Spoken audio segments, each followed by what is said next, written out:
Everyone, welcome back to career in action. लगन आपकी advice हमारी। This is Shilpa Saroj and आज के इस वीडियो में आप सभी का बहुत बहुत स्वागत है। तो मुझे ये बताते हुए बहुत खुशी हो रही है कि हमारा जो ऐप है गूगल प्ले स्टोर से आप डाउनलोड कर सकते हो। लिंक आपको डिस्क्रिप्शन बॉक्स में मिल जाएगा। आप वैसे भी जाओगे करियर इन एक्शन सर्च करोगे गूगल प्ले स्टोर पर तो आपको मिल जाएगा, उसको डाउनलोड कर लीजिए।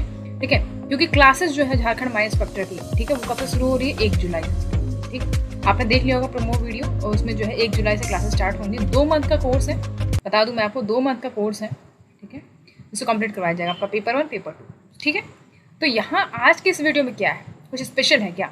बिल्कुल स्पेशल है। तो आज के इस पेपर 2, ठीक है, पेपर 2 में क्या है आपका माइनिंग इंजीनियरिंग का पोर्शन है। तो माइनिंग इंजीनियरिंग में आपका जियोलॉजी, सर्वेइंग है ना, लेजिस्लेशन, ये सारा पोर्शन है। तो आज के इस वीडियो में हम माइनिंग जियोलॉजी से ये कैप्सूल 1 होगा। ठीक है, क्या होगा? कैप्सूल 1 होगा, जियोलॉजी से क्वेश्चन होंगे और क्या इंपॉर्टेंट हो सकते हैं ये हम आज वीडियो में डिस्कस करेंगे। अच्छा, दूसरी बात ये है कि भाई इसका पीडीएफ अगर आपको चाहिए तो आप कहाँ से जाओगे, कहाँ से डाउनलोड करोगे?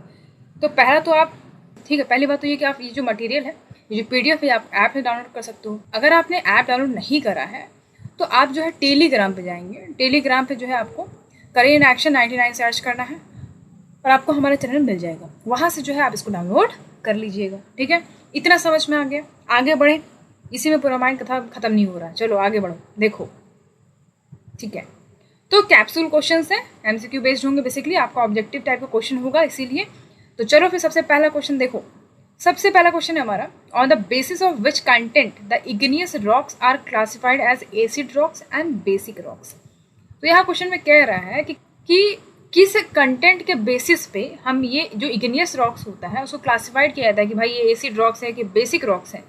किस बेसिस पे, किस कंटेंट के बेसिस पे ये जो है क्लासिफाइड किया जाता है? मैग्नेटाइट, हेमाटाइट, बॉक्साइट या फिर सिलिका। ठीक है, इसका आपको आंसर बताना है। समझ में आ रहा है कुछ क्या क्वेश्चन पूछ रहा है? ठीक है, तो हम चलो इसमें बता देते हैं आपको राइट आंसर क्या होगा। इसका सिलिका इसका राइट आंसर होगा। अब ये केमिकली अगर हम सिलिका की बात करें तो ये होता क्या है? ऑक्साइड ऑफ सिलिकॉन इसको बोलते हैं। क्या बोलते हैं? Oxides of silicon. ठीक है, तो मतलब सिलिकॉन डाइऑक्साइड भी बोल सकते हैं इसको। और जनरली ये जो है ये कलरलेस होता है। क्या होता है? कलरलेस होता है। कलरलेस टू वाइट की तरफ, ये आप समझ सकते हो। ठीक है, ये इनसॉल्युबल होता है वाटर में, मतलब घुलता नहीं है। ठीक है, अगर इसको हम मेटल के साथ एसोसिएट करते हैं या मिनरल्स के साथ तो ये जो है सिलिकेट को फॉर्म करता है। ठीक है, तो इस बेसिस पे जो है हम इग्नियस रॉक्स का पता लगाते हैं कि ये क्या है, एसिड रॉक्स है कि बेसिक रॉक्स है। ठीक है, समझ में आया? ठीक है, तो इसका राइट आंसर क्या हो जाएगा? सिलिका हो जाएगा। ओके, बढ़ेंगे क्वेश्चन नंबर 2 की तरफ। क्वेश्चन नंबर 2 कहता है the plane of contact between the 2 series of strata is called. तो बहुत ही अच्छा क्वेश्चन है, एक तरीके से देखें तो स्टेटमेंट ये बेसिकली डेफिनेशन कह लो। कहता है कि प्लेन ऑफ कॉन्टैक्ट जो किसके बीच में होता है? 2 सीरीज ऑफ स्ट्रेटा। तो स्ट्रेटा का जो 2 सीरीज होता है उसके बीच में प्लान ऑफ कॉन्टैक्ट होता है, तो उसको हम क्या बोलते हैं? होमोजेनिटी, हेट्रोजेनिटी, अनकन्फॉर्मिटी या फिर डीप एंड स्ट्राइक, क्या बोलते हैं इसको? बहुत बढ़िया, इसको हम बोलते हैं अनकन्फॉर्मिटी। क्या बोलते हैं? अनकन्फॉर्मिटी। ठीक है, तो अनकन्फॉर्मिटी क्या होता है? It is a contact between 2 rocks. ठीक है, between 2 rocks unit in which the upper limit is usually much younger than the lower unit. ठीक है, तो देखो जो दो रॉक्स होते हैं उसका जो यूनिट होता है उसके बीच का जो कांटेक्ट होता है ना, उसी को हम बेसिकली अनकन्फॉर्मिटी बोलते हैं, जिसमें क्या होता है कि जो अपर यूनिट होता है वो छोटा होता है लोअर यूनिट से। ठीक है, इसको समझिएगा, अनकन्फॉर्मिटी एक टर्म है। ठीक है, आगे बढ़ेंगे। क्वेश्चन नंबर 3 है हमारा, a part of any stream और rock that is exposed at the surface is known as. कहता है कि एक ऐसा पार्ट किसी भी स्ट्रीम का या किसी रॉक का जो कि सरफेस पे एक्सपोज हो जाता है तो उसको हम क्या बोलते हैं? फॉल्ट बोलते हैं, फोल्ड बोलते हैं, आउटक्रॉप बोलते हैं, डाइक बोलते हैं। क्या बोलते हैं? पढ़े तो होंगे ना जियोलॉजी, इतना तो पढ़े ही होंगे आप लोग, ये सब पढ़े होंगे आपने। डिक, स्ट्राइक है ना, और डीप स्ट्राइक, अनकन्फॉर्मिटी, फोल्ड, फॉल्ट है ना, ये सब पढ़ा होगा आप लोगों ने। बस थोड़ा सा यहाँ पे रिवीजन की जरूरत है जो कि मैं आपको बता रही हूँ, ध्यान से देखिए। और इसका राइट आंसर आपका क्या हो जाएगा? इसका राइट आंसर हो जाएगा आउटक्रॉप। ठीक है, आउटक्रॉप। तो रॉक आउटक्रॉप जब आप पढ़ोगे तो इसका मतलब ये होता है कि एक विजिबल एक्सपोजर आपको दिखाई देता है। ठीक है, बेड रॉक्स का विजिबल एक्सपोजर आपको दिखाई देता है, या फिर ये कह लो कि जियोलॉजिक फॉर्मेशन जो होता है ना सरफेस ऑफ अर्थ का, वो आपको दिखाई देता है, उसी को हम रॉक आउटक्रॉप्स बोलते हैं। आउटक्रॉप्स मतलब क्या समझ में आया? रॉक, पत्थर, आउटक्रॉप्स मतलब बाहर की तरफ जो एक्सपोजर दिखाई दे आपको। ठीक है, विजिबल एक्सपोजर जो हो बेड रॉक्स का, उसको हम बोलते हैं आउटक्रॉप्स। ठीक है, समझ में आ गया? तो यहाँ पे बोलता है part of any stream rock that is exposed at the surface of earth is known as outcrop. बहुत बढ़िया, बढ़ जाए आगे। क्वेश्चन नंबर 4 है हमारा, the crest of fold where strata are bend up to form an arch is called. बहुत जबरदस्त question है ये, और मैं बता रही हूँ आपको, लिख के दे सकती हूँ कि ये क्वेश्चन कहीं ना कहीं आपको देखने को मिलेगा एग्जाम में, ठीक है। चलो, तो क्रेस्ट ऑफ फोल्ड, देखो यहाँ पे आपको डायग्राम भी बना हुआ है, तो दो चीज इंपॉर्टेंट है, एक तो आपका एंटीक्लाइन और दूसरा सिंक्लाइन, ठीक है। ये एंटीक्लाइन और सिंक्लाइन होता क्या है, यहाँ पे आप देख सकते हो कि डायग्राम बना हुआ है, ऐसे करके डायग्राम बना है, ठीक है। तो यहाँ पे बोलता है कि जो नीचे का पोर्शन है, लाइक यहाँ पे जब बेंड करेंगे नीचे की तरफ तो ये सिंक्लाइन होता है। इसी का ठीक उल्टा ऊपर की तरफ जब बढ़ोगे तो एंटीक्लाइन इसको बोलते हैं। क्या बोलते हैं? एंटीक्लाइन। यहाँ पे क्या बोलता है? Bend up to form, bend up ऊपर की तरफ बोल रहा है। The crest of fold where strata are bend, strata जो है वो बेंड अप है ऊपर की तरफ और एक आर्क बनाता है, उसको हम क्या बोलते हैं? Syncline, anticline, outlier, स्वीली।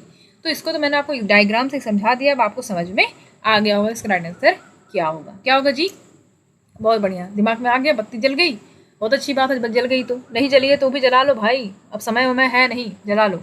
एंटीक्लाइन बोलते हैं। क्या बोलते हैं? एंटीक्लाइन। यहाँ पे देखो ना, ऊपर बताया ना मैंने एंटीक्लाइन, यहाँ पे देख पा रहे हो जो ऊपर जो लिखा हुआ है ना, बस उसी को समझ लो तो समझ में आ जाएगा। बेंड अप बोल रहा है ऊपर की तरफ, अपवर्ड, अपवर्ड डायरेक्शन में जब बने और आर्क फॉर्मेशन करे तो उसको हम एंटीक्लाइन बोलते हैं, ठीक है। क्रेस्ट जो होता है, जो फोल्ड का क्रेस्ट होता है, जहाँ पे स्ट्रैटा जो है, ये जो स्ट्रैटा है ये ऊपर की तरफ फॉर्म करती है एक आर्क, समझ रहे, उठ जाती है ऊपर की तरफ, उसको हम एंटीक्लाइन बोलते हैं। अगर वही सेम चीज नीचे की तरफ होता है डाउनवर्ड तो आप उसको सिंक्लाइन बोलते हैं। समझ में आया? तो इसका उल्टा समझ लोगे ना, एंटीक्लाइन ये हो गया, सिंक्लाइन दूसरा हो जाएगा इसका अपोजिट। चलो आगे बढ़ेंगे। क्वेश्चन नंबर 5 है हमारा, a fault that runs at some angle between the dip and strike of the bed is called. अब यहाँ पे देख पा रहे हो स्ट्राइक बेड समझ में आता है। यहाँ पे देखो डिप स्लिप यहाँ पे हुआ है, स्ट्राइक स्लिप हुआ है, ऑब्लिक है। तो यहाँ पे देख पा रहे हो ये नॉर्मल कंडीशन है। यहाँ पे आप देख पा रहे हो दो प्लेट्स हैं, ठीक है। और यहाँ पे जब रिवर्स हो जाता है, क्या इसका प्लेट्स जब ऊपर की तरफ चढ़ जाता है, ठीक है। और यहाँ पे स्ट्राइक, यहाँ पे स्लिप देख पा रहे हो कैसे हुआ है, लैटरल है। यहाँ पे देख पा रहे हो लेफ्ट लैटरल और राइट लैटरल। यहाँ पे क्या हुआ है, आगे ऊपर नीचे की तरफ होता है, जब ऊपर की तरफ चढ़ जाए तो राइट लैटरल है। फिर यहाँ ऑब्लिक में क्या होता है, ऊपर की तरफ पहुँच जाता है और नीचे यहाँ पर चला जाता है। देख पा रहे हो ये चीज़ आप यहाँ पे समझ सकते हो, समझ रहे हो, ऑब्लिक बोलेंगे इसको। चलो यहाँ पे कहता है कि देखो डीप और स्ट्राइक के बीच में, ठीक है, जो बेड होता है, बेड का जो डीप एंड स्ट्राइक होता है, उस दोनों के बीच में किसी एंगल में वो फॉर्म रन करता है तो उसको हम क्या बोलते हैं? Dip fault, strike fault, oblique fault, throw off fault, क्या बोलते हैं इसको? तो जैसे कि मैंने आपको बताया, यहाँ पे देख पा रहा हूँ कुछ एंगल पे दोनों के बीच में गैप है, दिख रहा है, और इसी में एक फॉल्ट रन कर रही है किसी एंगल पे, दोनों डिप और स्ट्राइक के बीच में, तो उसको हम क्या बोलेंगे? ऑब्लिक बोलेंगे। ऑब्लिक फॉल्ट है ये, है ना। क्या फॉल्ट है? ऑब्लिक फॉल्ट है। समझ में आया? आगे बढ़ जाए। क्वेश्चन नंबर 6 है हमारा, two theories are known to explain the heavy accumulation of vegetable and organic matter that forms coal seams. If one of the two theories is drift theory, what is the other? अब question में देखो, जबरदस्त question तो है। Question में ये कह रहा है कि जैसे मान लो दो थ्योरी, देखो यहाँ पे कहता है कि दो थ्योरी जिसको हम ये समझते हैं कि जो क्या एक्सप्लेन करता है, जो हैवी एक्यूमुलेशन हुआ, मतलब जो वेजिटेबल्स हैं, ऑर्गेनिक मैटर्स हैं, ये सब मिल के क्या बनाया आपका? कोल सीम्स बनाया है, ठीक है। ये सबको पता है, हाँ ठीक है, समझ में आ रहा है। तो अगर एक थ्योरी, इस दो थ्योरी में से एक थ्योरी अगर ड्रिफ्ट थ्योरी है तो अदर थ्योरी क्या होगा? Beam theory, keystone theory, in situ theory या फिर स्ट्रैटिफाइड थ्योरी, क्या होगा? बताइए, दिमाग तो घूम गया होगा। चलो बता देते हैं, इन सीटू थ्योरी होगा। क्या होगा? In situ theory. अब थोड़ा सा इसके बारे में थोड़ा जान लेते हैं, इन सीटू थ्योरी होता क्या है। इसको पॉपुलरली हम लोग क्या बोलते हैं? ऑटोक्थोनस थ्योरी, ठीक है, ऑटोक्थोनस थ्योरी बोलते हैं इसको, ठीक है। इन सीटू थ्योरी से ये समझ में आता है, इस थ्योरी में बेसिकली ये बताया गया है कि जो कोल सीम्स जो हम देखते हैं, जो पाते हैं, जो ऑब्जर्व करते हैं, वो मोस्टली फॉरेस्ट एरिया में जो ग्रीव करते हैं ना, वहाँ पे आपको ये कोल सीम्स देखने को मिलेगी। ये इस थ्योरी में ये बताया जाता है, इन सीटू थ्योरी में। समझ में आया? आगे बढ़ जाते हैं। क्वेश्चन नंबर 7 है हमारा, the geological age of Gondwana rocks is believe to be during. अब कहता है ये भी जबरदस्त क्वेश्चन है, कहा है कि ये 50 बार आ चुका है, गोंडावना रॉक से क्वेश्चन काफी ज्यादा आते हैं, तो इसको दिमाग में रखना है आपको। क्या करना है? रखना है। जियोलॉजिकल एज बोल रहा है गोंडावना रॉक्स को, बिलीव किया गया है किसके बीच में होता है, कौन से पीरियड के बीच में होता है? Archean to Cambrian period, Cambrian to Silurian period, Carboniferous to Jurassic period या फिर क्रेटासियस टू प्लायोसीन एज के बीच में होता है, बताना है इसको। देखो जुरासिक याद रखना, ठीक है। गोंडावना रॉक जहाँ बोले उठा के जुरासिक चेप देना, ठीक है। और जहाँ तक मुझे लगता है कि जुरासिक बार बार नहीं देगा, एक बार ऑप्शन में देगा, उठा लेना। कार्बोनिफेरस से लेके जुरासिक पीरियड तक रहा है आपका जियोलॉजिकल एज गोंडावना रॉक्स का, ठीक है। इस बीच में चले आ रहा, अभी तक है ये गोंडावना रॉक्स। समझ में आ रहा है? साउथ एरिया में देखने को मिलेगा, समझ में? कार्बोनिफेरस टू जुरासिक पीरियड के बीच में आपका ये माना जाता है कि जियोलॉजिकल एज रहा है गोंडाना रॉक्स का। ठीक है, समझ में आए? आगे बढ़े। Question number 8, the process of wear and tear of the expose country rocks is defined as. ठीक है, तो the process of wear and tear of the expose country rocks is defined as. तो यहाँ पे कहता है कि वियर और टियर, ठीक है, प्रोसेस को, यानी कि जो एक्सपोज कंट्री रॉक्स है उसको हम क्या बोलते हैं? एट्रीशन, एब्रेशन, डिफ्लेशन या फिर सस्पेंशन, क्या बोलते हैं उसको? तो मैं यहाँ पे बताना चाहूँगी कि एब्रेशन होता क्या है बेसिकली। ठीक है, देखो इसमें होता क्या है, जब मटेरियल्स आपस में क्या होते हैं, स्क्रैच, स्कफिंग करते हैं, ठीक है, या फिर आपस में रगड़ाव हो रहा है, ठीक है, तो उसकी वजह से क्या होता है, कुछ टुकड़ा जो है क्या होता है, वियर टियर होते हैं, ऑब्वियस सी बात है। तो उस प्रोसेस को हम एब्रेशन बोलते हैं। क्या बोलते हैं? एब्रेशन बोलते हैं। ठीक है, बेसिकली एक ऐसा प्रोसेस है इरोजन का which occurs when material being transported wear away at a surface over time. ठीक है, समझ में आया? आगे बढ़ जाएं तो समझ में आया, रॉक्स और सेडिमेंट्स जो होते हैं वो ग्राइंड करते हैं, मतलब आपस में एक दूसरे से, तो उससे क्या होता है कि सरफेस पे आ जाते हैं। ठीक है, सरफेस से दूर हो जाते हैं, समझ रहे हो? और जो रॉक्स हैं वो छोटे छोटे पीसेस में टुकड़े कर, और जो रॉक्स हैं वो छोटे छोटे पीसेस में मतलब कन्वर्ट हो जाते हैं, ब्रेक हो जाते हैं, ब्रेक कर जाते हैं। वेदरिंग का प्रोसेस को बोलते हैं। जब रॉक्स छोटे छोटे पीसेस में ब्रेक डाउन हो जाए थ्रू वेदरिंग, फिर इस रॉक और सेडिमेंट जो है वो ग्राइंड करते हैं एक दूसरे से। ठीक है, और उसके बाद क्या होता है, सरफेस से दूर हो जाते हैं। तो इस प्रोसेस को हम क्या बोलते हैं? एब्रेशन बोलते हैं। बड़े क्वेश्चन नंबर 9 है हमारा। क्वेश्चन नंबर 9 कहता है व्हाट इज ड्यून्स। ड्यून्स क्या है बोलता है। तो ड्यून्स क्या है भाई? ऑप्शन देखो, wind born particles, wind form deposits of sand, pedestal rock masses या फिर ट्रांसवर्स ओएसिस। तो क्या होता है, देखो वो ड्यून्स क्या है। तो ड्यून्स जो है wind form deposits of sand. ठीक है, ड्यून्स क्या है? ड्यून्स देखा होगा आपने, ऐसे बन जाता है। ठीक है, ड्यून्स क्या है? तो देखा होगा आपने, ऐसे ऐसे करके छोटा छोटा पहाड़ टाइप का बन जाता है वहाँ पे रेगिस्तान में, है ना। तो इसको क्या बोलते हैं? Mounts of loose and created by winds. Winds के द्वारा ही बनाई जाती है बेसिकली। तो winds form deposits of sand, sand का ही डिपोजिट्स इकट्ठा कर देती है, तो उसी को हम ड्यून्स बोलते हैं। ठीक है, समझ में आया? डिपेंड करता है शेप कैसा है उसका। तो बहुत सारे तरीके के ड्यून्स होते हैं, वो अभी हम डिस्कस नहीं करेंगे। फिलहाल ये जानो कि ड्यून्स क्या होता है। ठीक है, आगे बढ़ेंगे। Question number 10, the exact spot underneath the earth surface at which an earthquake originate is known as. अब कहता है कि एग्जैक्ट स्पॉट कहाँ, अर्थ सरफेस के अंडर में जहाँ पे अर्थक्वेक ओरिजिनेट होता है, उस प्रोसेस को, उसको हम क्या बोलते हैं? एपी सेंटर, फोकस या फिर शेक वेव्स या फिर सरफेस वेव, क्या बोलते हैं उसको?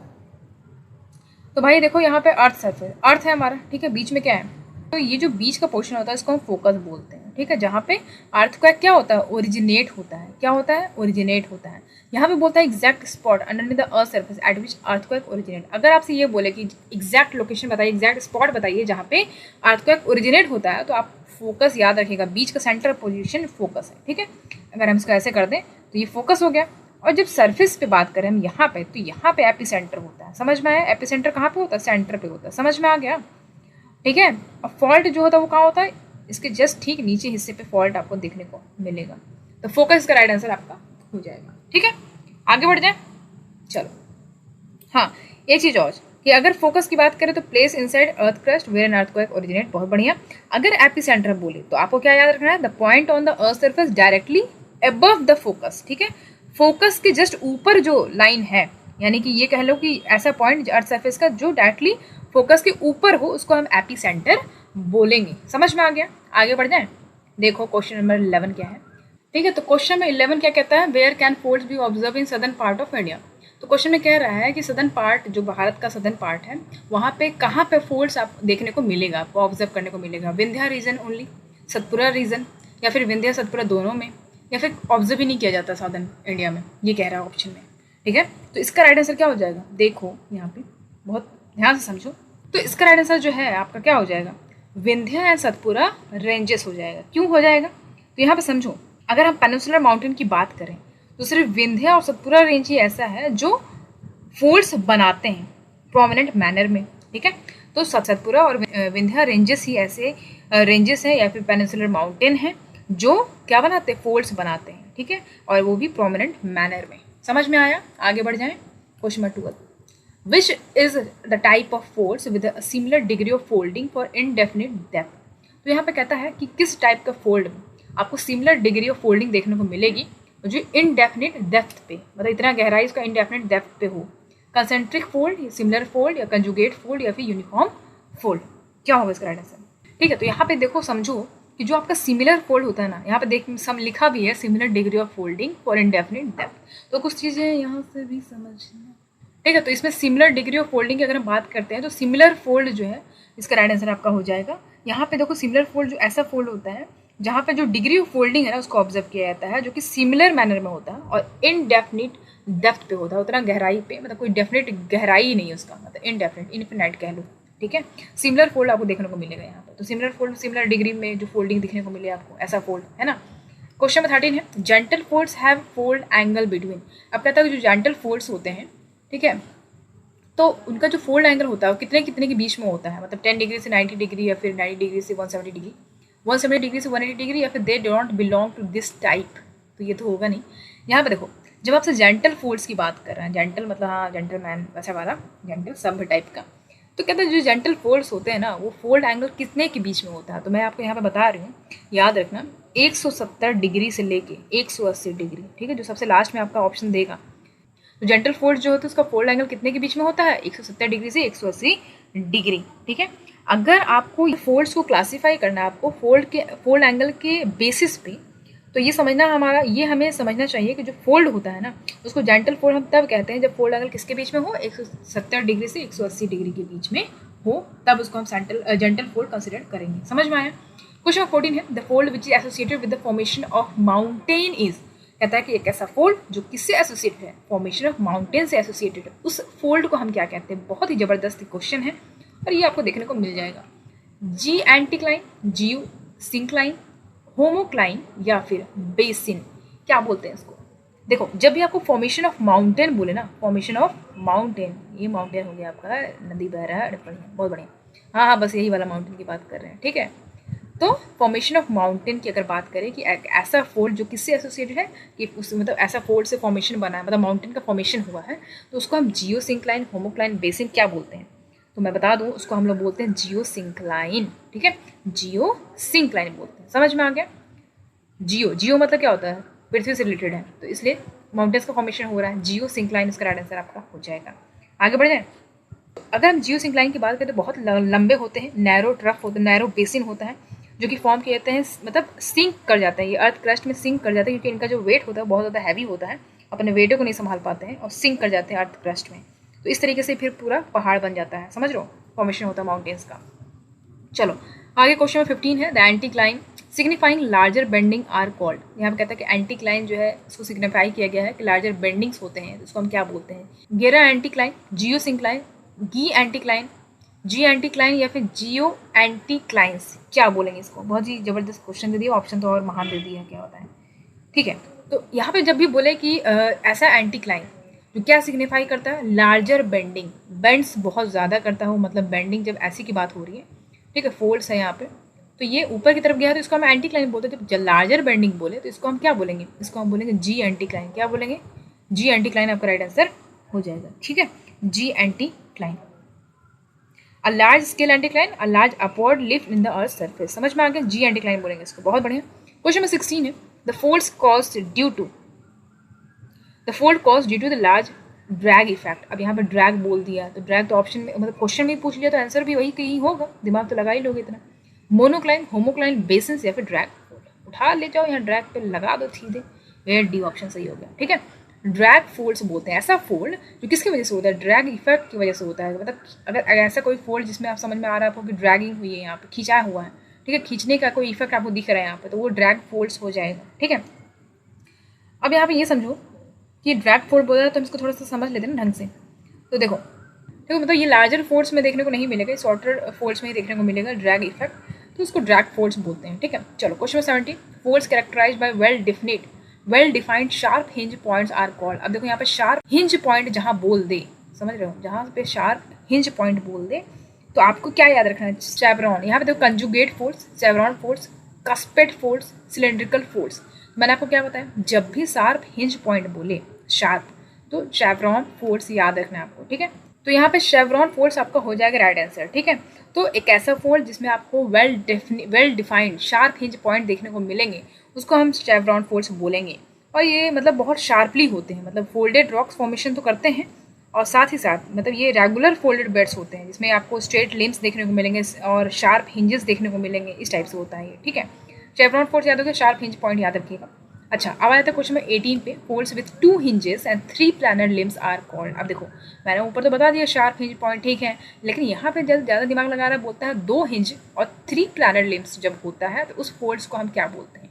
Conjugate folds, chevron folds, cusped folds, cylindrical folds, क्या बोलते हैं? देखो ये तो होगा नहीं, काहे के ऊपर बता चुके हैं। अच्छा, उसके बाद कंजुगेट फोल्ड्स बोल रहा है, this is the right answer, ठीक है। कंजुगेट फोल्ड्स को बोलते हैं जिसमें आपको ऐसा फोल्ड जिसमें आपको 2 हिंजेस 3 प्लानर लिम्स देखने को मिलेगा, ठीक है।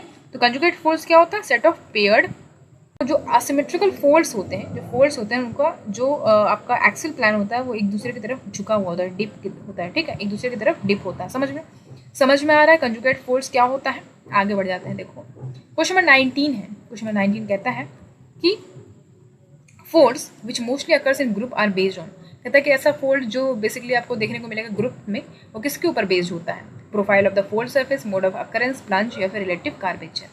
तो मैं बता दूं आपको यहाँ पे, देखो इंपॉर्टेंट क्या है कि आपका जो मोड ऑफ अकरेंस है ना, कि कैसा कौन सा मोड से अकर हो रहा है, बेसिकली उस पर डिपेंड करता है, उस पर बेस्ड होता है कि जो फोल्ड है